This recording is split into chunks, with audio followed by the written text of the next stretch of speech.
Hello everyone, আসসালামু আলাইকুম। ঈদ মোবারক। যদিও বা ঈদের এক সপ্তাহ পার হয়ে গিয়েছে, তো আমি আম, এবার ভিডিওটা দিচ্ছি। এটা হচ্ছে ঈদের আগের দিনের একটা ব্লগ। সেদিন আমরা আরাফাতের রোজা রেখেছিলাম। শনিবার এবং রোববার আমরা রোজা রেখেছিলাম, আমি, আমার জা এবং আমার ভাসুর। তো এটা হচ্ছে কচুর ফুল। দুপুরে রান্নার আয়োজন চলছিল, কচুর ফুল ঢেঁড়স ভাজি। আর এদিকে আমার শাশুড়ি বসে আছে দুপুরে খাওয়া দাওয়ার পরে। আর এদিকে আমাদের জন্য ইফতারের আয়োজন করব। তো ডাল, আমাদের যে ফুফুটা আছে বাড়িতে কাজ করে দেয় আমাদেরকে, তো উনি ডালটা বেটে দিচ্ছিল। তো আর কিছু মশলা বেটে দিচ্ছিল, যেমন হচ্ছে পোস্ত, সরিষা বাটা আর হচ্ছে নারকেল বাটা। আর বাকি মশলাগুলো আমরা আসলে নিয়ে এসেছিলাম, আমার যা নিয়ে এসেছিল বাকি মশলাগুলো। আর আমি মরিচ গুঁড়ো। তো এখানে যেহেতু কেউ থাকে না, আমাদের সব কিছু আসলে নিয়ে আসা লাগে। আম, তো এখন চাচি শাশুড়ি থাকার কারণে হয়তো অনেক কিছু দেখা যায় যে গুছানো থাকে। না হলে তো দেখা যায় যে সব কিছু আমাদেরই করতে হতো। এই যে এখানে পোস্তটা পিষে নিচ্ছে। তো গ্রামে গিয়ে দেখা যায় যে কাজে ব্যস্ত হয়ে গিয়েছিলাম, ওখানে গিয়ে ভয়েস দেয়া এডিট করা করতে পারিনি। এই যে এটা হচ্ছে আমাদের গরু। আর একদম ঈদের আগ মুহূর্তে আমরা বিকেলের হাট থেকে এটা নিয়ে এসেছে। তো আলহামদুলিল্লাহ আমাদের রিজিকে যেটা ছিল সেটাই আমাদের বাসায় চলে এসেছে। তো এইটা হচ্ছে সন্ধ্যার দিকে আমার চাচা শাশুড়ি হাঁসগুলো ঘরে ঢোকাচ্ছিল। তো আমার মেয়ে এবং ওনার বাচ্চা দৌড়াদৌড়ি করছিল হাঁসের পেছনে। আর এদিকে বাচ্চা তো খেলা করছিল, যেহেতু অন্ধকার হয়ে গিয়েছে বাইরের দিকে।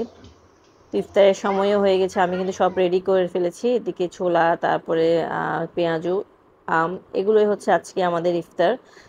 তো এগুলো দিয়েই আমরা ইফতারটা করে নিব। বাকিরাও একসাথে এই আজকের মানে আমাদের ইফতার সাথে হচ্ছে বাকিদের নাস্তা, একটাই আইটেম। তো করার পরে আসলে এদিকে কারেন্ট চলে গিয়েছিল। এটা হচ্ছে আসলে রাতের দিকে, রাতের খাওয়া দাওয়া শেষ করে বসেছি। কারেন্টটাও চলে গিয়েছে। আমাদের কিছুক্ষণ পরে হচ্ছে কারেন্ট আসলে তারপর আমার যা চালের রুটি, আম, তারপর পরোটা, এগুলো আমরা বানানো শুরু করবো। পরোটা আমার যা নিয়ে এসেছে, পরোটা আমাদের বানানো লাগবে না। তো কারেন্ট আসেনি এখনো, তো আমি এখানে স্টোর রুমের দিকে উঠেছি। হাঁড়ি পাতিল বের করব এই জন্য। এই যে এখানে সব হাঁড়ি পাতিলগুলো স্তূপ করা, যেহেতু আমরা থাকি না আসলে এগুলো ব্যবহারও হয় না। তো এখান থেকে প্রয়োজনীয় হাঁড়ি পাতিলগুলো আমরা বের করে নিব। আমি নিচে ভাবি দাঁড়িয়ে আছে।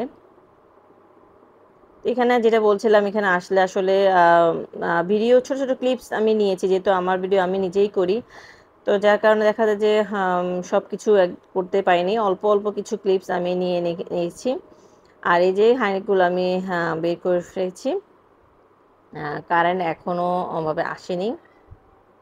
আর এটা হচ্ছে যেটা বলছিলাম, কারেন্ট আসার পর সম্ভবত 12টা, 12:30 বাজছিল তখন। তো আমার চাচি শাশুড়ি এবং আমার যা দুজন মিলে চালের রুটিটা ধরেছে। আর আমি হচ্ছে দায়িত্ব থাকে শেখার রুটিটা। তো এখানে দেখা যাচ্ছে আমরাও ঘুমাচ্ছি না, তাই বাচ্চারাও ঘুমাচ্ছিল না, ওরাও আড্ডা সাড্ডা দিচ্ছিল। বাকি সবাই বড়রা ঘুমিয়ে পড়েছে। এই যে 12টা বাজছে, সবাই কিন্তু ঘুমিয়ে অলরেডি পড়েছে। তো এই যে যেহেতু সকাল সকাল উঠতে হবে, তাই 8টার দিকে, 8:30টার দিকে এখানে নামাজ হবে। আর এখানে এই তো আরো কিছু গোলা পাকাচ্ছে। আগের সময় দেখতাম যে অনেক অনেক আমার শাশুড়ির বিয়ের পরে দেখেছি, আমার শ্বশুর বাড়িতেও সেম, বাবার বাড়িতেও সেম। এই যে এইটা রুটি মেকারের না, আমি রুটি একদম সেকে সাদা সাদা রুটি হয়। তো এবার হচ্ছে কিছু চা খেতে মন যাচ্ছিল। তো আমি আর আমরা আমার চাচা শাশুড়ি মিলে চা খাচ্ছিলাম বিস্কিট দিয়ে। তো এই তো আজকের আমার ছোটখাটো একটা ব্লগ ভিডিও, আশা করি আপনাদের ভালো লেগেছে। তো এই পর্যন্ত, আগামীতে আবার দেখা হবে। আল্লাহ হাফিজ, আসসালামু আলাইকুম।